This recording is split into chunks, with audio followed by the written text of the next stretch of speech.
All right. We are live with Diabetes 180. Just give me a minute to set up on Instagram. And welcome to everybody who is watching.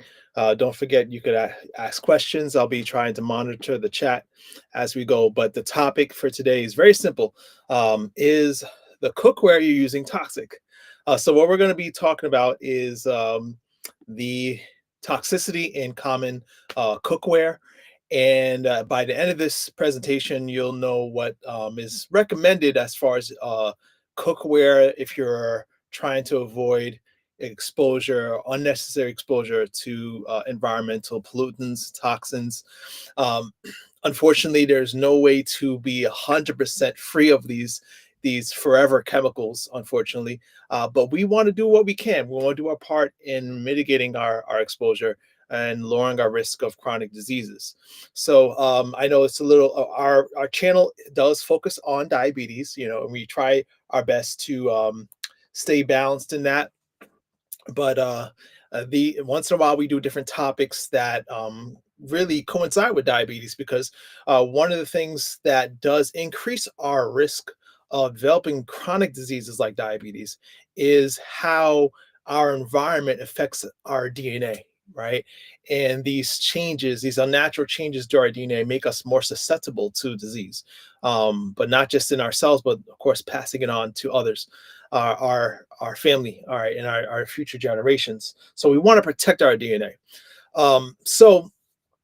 Before we get started, as a reminder, I always like to know where you're watching from. If you like to just leave a message in the chat, so I can greet you. And to the best of my ability, I'm going to look through the chat to see if there's any questions on the topic, whether you're watching live or later on. All right, so the topic, let's jump right into it. Of toxic cookware should begin with one of the most toxic ones that we know of. Give me a second here just to make sure I have the camera right. All right. So yeah, one of the most toxic cookware that we are exposed to and use very often is aluminum. So aluminum cookware. I don't know if anybody's using aluminum, but it is very common to find pots and pans that are aluminum based. Okay, now what we know, or how we know the aluminum is toxic, is actually based on industrial exposure or occupational exposure.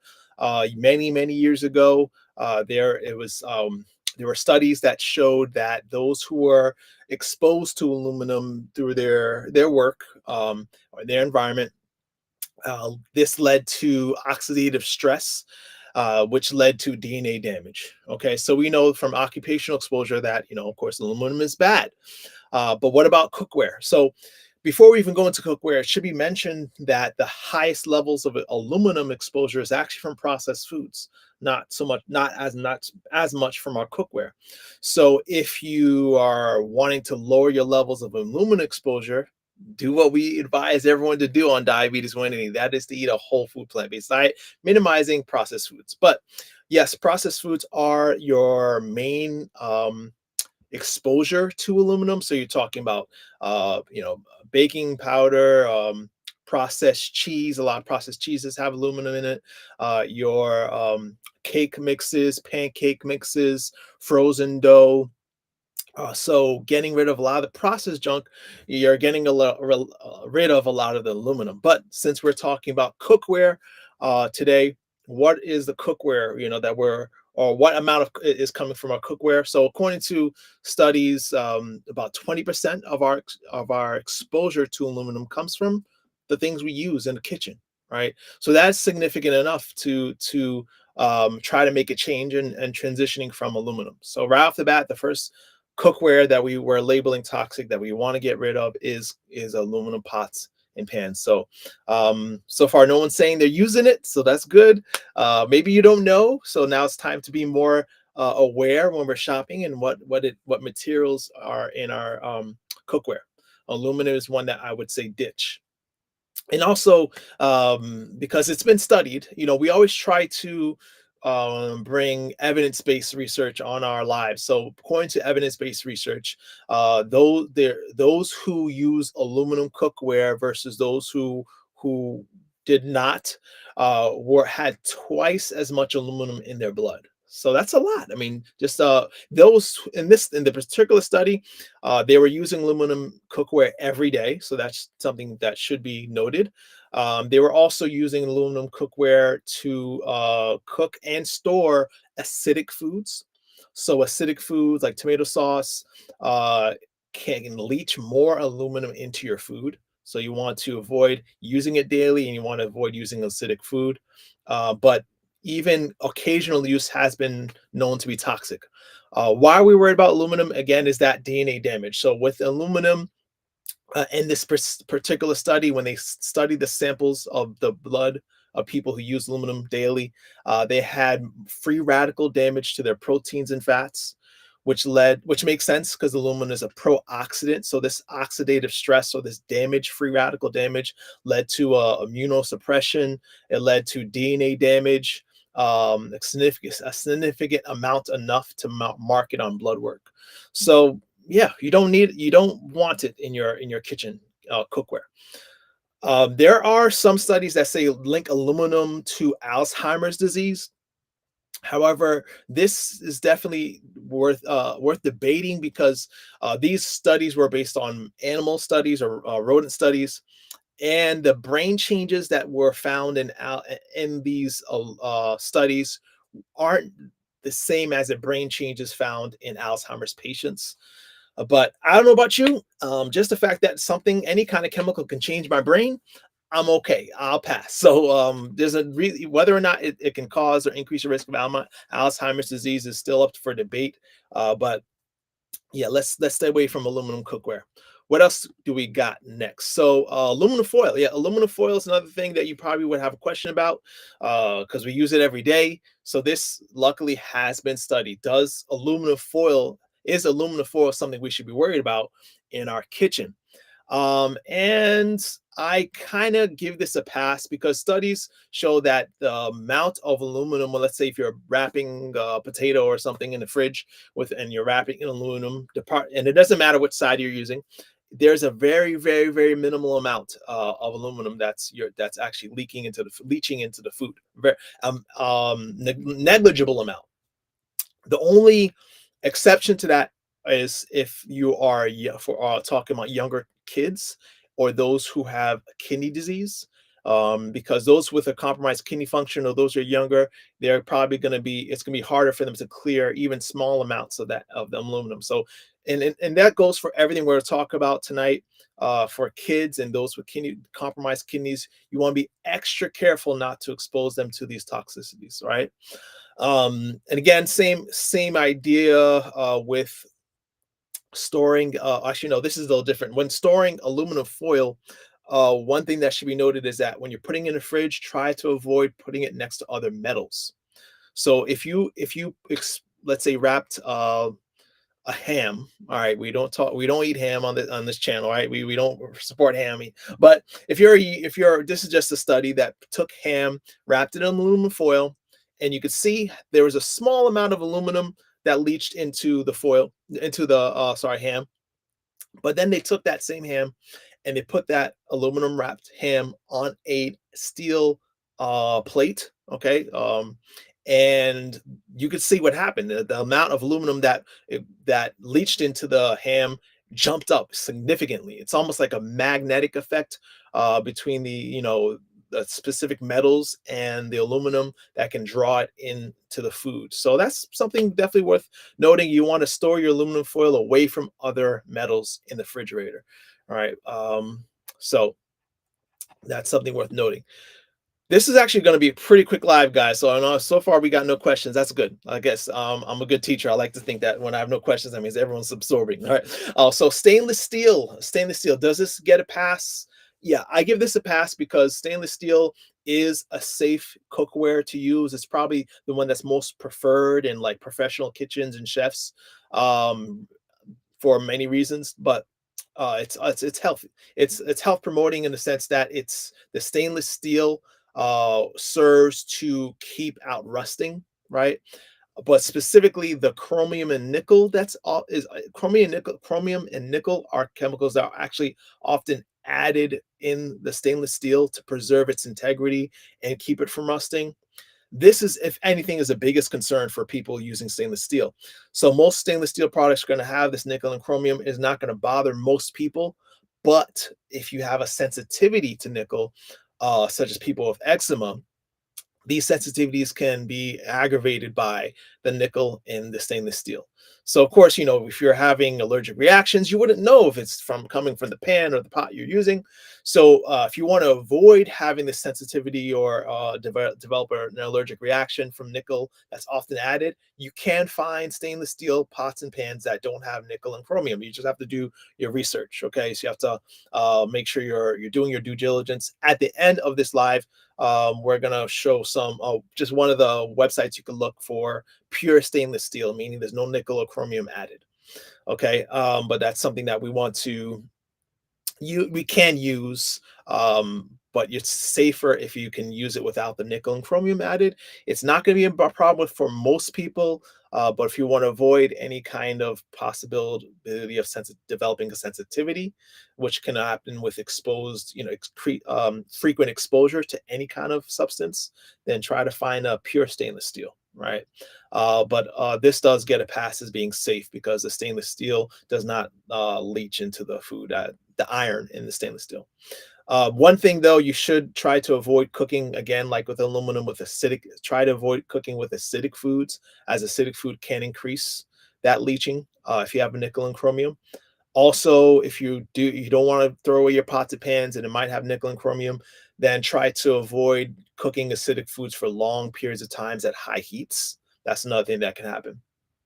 Right. And also another thing I should say, if you're using stainless steel that does have nickel and chromium, it does tend to decrease with use. So I think the first six cooking cycles of using a stainless steel pot or pan is when you're getting the most exposure to the nickel. After about the sixth cycle, in most of that is stabilized. So that's another reason maybe why, if you want to save some money and just use your any stainless steel pan or pot. Okay. What about cast iron? Cast iron is another popular cooking ware. So this one is a little hard to give 100% pass because iron itself can leach from the pan or the pot. Okay.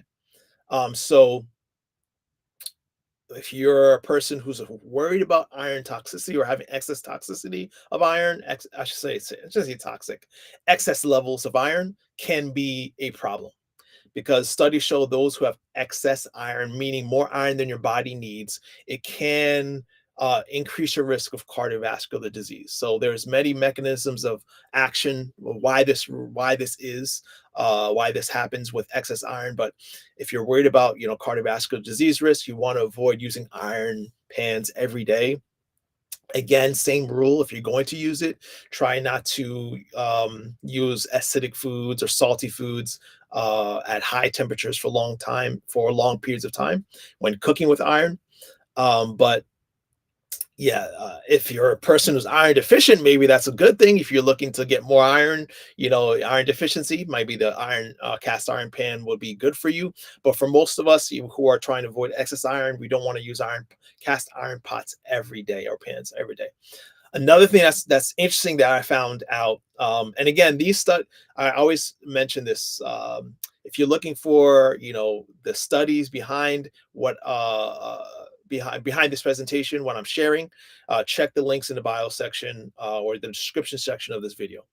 But studies show that this is interesting. Frying vegetable oil in cast iron is a bad idea because the vegetable oil, when exposed to the iron at high heats, can actually react and create trans fats. Now, we all hopefully know trans fats are just poison. We don't want it. So do not, if you're going to fry, you shouldn't fry at all, but we shouldn't be frying oil if you want to really avoid, or if we're working towards reversing our diabetes. But vegetable oil or frying in oil in cast iron pans is a bad idea. So avoid cast iron for frying. All right, so almost through. I think we got a question here. Let's see, from Nash. Never use foil. question is foil okay for baked potatoes and cooking corn? So yeah, as we just said, foil is okay. Aluminum foil for adults is okay. Avoid in using in young children and those with kidney decline. Okay, but yeah, foil gets a pass. What about um, non-stick? Any of you guys using non-stick pans or pots? Um, Most of your non-stick cookware is going to be from Teflon products. So we are probably have heard of Teflon, especially with the movie that came out, Dark Waters, that exposed some of the shady things that the DuPont company did to cover up a lot of the damage and diseases that ensued after the chemicals used for in Teflon leaked into a community.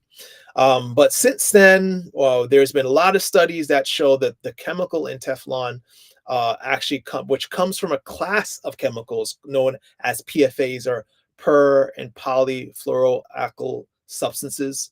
These substances are called forever chemicals. Many chemicals actually, unfortunately, are persistent in our environment and will not go away, and they're because of their resistance to degradation.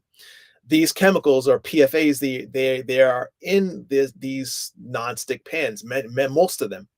And if you can imagine, if it's not going away from our environment, it's in your body and not going away from your body either. Why are we concerned with this? Because these chemicals, the chemicals that are used to make these nonstick pots and pans, unfortunately, are tied to a whole host of diseases that and probably more than we even know, because there are certain conditions that we know for sure it causes, like infertility, hypertension and pregnancy, which can be fatal, developmental delays, certain types of cancers. It's also tied to endocrine disruption, which disrupts our hormones, leading to metabolic dysfunction and obesity and high elevated cholesterol levels. We want to really limit our this chemical exposure.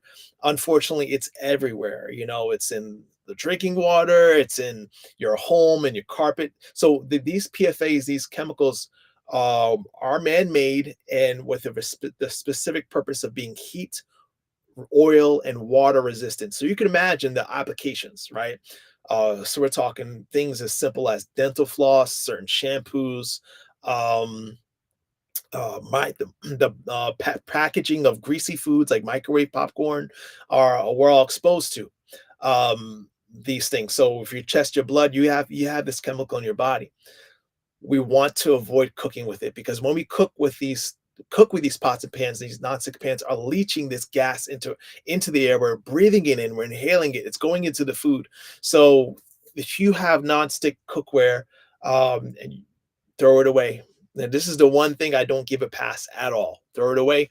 Some would say, okay, it's safe as long as you don't scratch it, or you take good care of it. No, it's once you cook it, you're exposed to it. Once you're cooking it, you're exposed to this chemical. So we don't want this chemical in our body. Nonstick does not get a pass at all. Now, one thing is interesting though, is that our exposure to these chemicals, of course, does come to a large extent to from from household items and cookware and things like that, and environment. But the highest level of exposure is actually from animal foods. So another reason why we recommend avoiding or eliminating animal foods from your diet. Seafood in particular, because if you think about it, all the industrial toxins and these forever chemicals all end up in the ocean, right? They all end up in the sea. So they accumulate in seafood. Seafood is infamous for being high in these PFAS, right? PFAS. And all animal foods actually, because if you think about, people always worry about the toxins that are in our plants and our vegetation, but where do these toxins bioaccumulate? They accumulate in the animals. Think about it. So the insect, which eats the plants, and the animals that eat the insects, and animals that eat that animal, right? It bioaccumulates up the food chain. These toxins build up, for number one. And number two, toxins are stored in fat, right? Where is fat found? In animal foods, right? we know that fat is a reservoir for toxins. This is why if you're pregnant or if you're breastfeeding, it's advised not to lose weight very fast, because when you lose weight very fast, these toxins are released from your fat stores and can go into your breast milk. Right. So if you want to avoid or limit your exposure to these toxins, the best thing you can do is not just to pay attention to this cookware, but to eliminate animal foods and from your diet. Okay. Um, I think we have one more. Let me see if I have any other questions.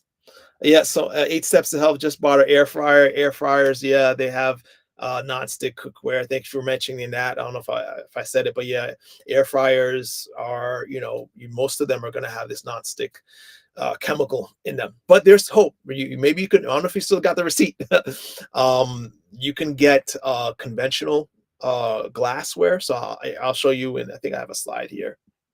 If you're looking for air fryers, is what we recommend using, because it's a great way to get that crispy texture without the oil, right? So yeah, using like a conventional bake oven. So this is going to have a glass bowl instead of the non-stick. So great alternative. I think this is from a company called Big Boss. I found it on Walmart's website. So go ahead and return what you got and get you one of these instead. Okay. Um, Absolutely. So yeah, we have no idea where it could be affecting. So um, I think it's worth making it risks the change. Ceramic cookware. Ceramic cookware is what I would say is my preferred choice of cooking with. Not only is it non-stick, but it has none of these persistent or forever chemicals leaching into your foods. Um, One thing I would say, if you're using ceramic cookware, but for most of the products out there, they're lining the pot with ceramic. So ceramic is lining it, and there's actually aluminum inside on the interior. So you want to be very careful not to scratch the surface of the ceramic, because then you're exposing yourself to aluminum. So a workaround to this is to find products that are 100% pure ceramic, because then there's no aluminum in them. So if you want to be safe as possible, get that instead. um, all right, so this is my list. I told you this live will be short and sweet and to the point. And let me just move myself out of there so you can see it. Maximize the screen. So non-stick gets a no. Aluminum gets a no. Stainless steel gets a thumbs up. Okay, best if you can get pure stainless steel. We're going to show you a website for that to avoid nickel and chromium. Cast iron is kind of neutral. Use it, but not every day. You can use it, and definitely not to fry with. And ceramic cookware also gets thumbs up, but 2 thumbs up, because not only is it great for a non-stick option, but it actually has no harmful chemicals leaching into your food or breathing into your lungs when cooking with. So we get that 2 thumbs up. Now, if you're looking for some websites to um, get ceramic, or I think the website for ceramic, I believe, is Extrema. Um, and then the Made In on top, that's literally called Made In. Strange name to me, if you ask me, but Made In is a website that you can get pure stainless steel or pure ceramic. Okay, so those are 2 websites. This is just from a quick search, so those 2 websites are obviously not the only ones. If you guys out there watching are familiar with other websites that you can use to get pure stainless steel and ceramic, then help us out. Let us know in the chat, that what you're using and what your go-to websites are. I know it could be definitely a little bit of investment in changing your cookware, but think about it. What's better to invest in than your health, right? That's the one thing we should never compromise on. All right. So you're very welcome, 8 Steps to Health, and everyone else who's watching. Next week's live is definitely going to be interesting for all of us, because we're going to talk about what we cook, what we put in the cookware, or at least many of us are putting in our cookware, and that is eggs. We're going to ask a very good question: is eggs a health food? There's a lot of confusion over whether or not eggs can be considered healthy, diabetes friendly, right? Many people believe it is. Let's look at the science. Let's look at the studies. because there's so many, and we'll look at the pros and cons, but we're going to come away with a conclusion that you can take and use to make a informed decision when it comes to cooking with eggs or not cooking with eggs. So next week, right, we're going to be examining eggs in our diabetes and general health. All right. So as always, beloved, I pray above all things that you may prosper and be in good health, even as your soul prospers. We'll be seeing you next week at 7 p.m.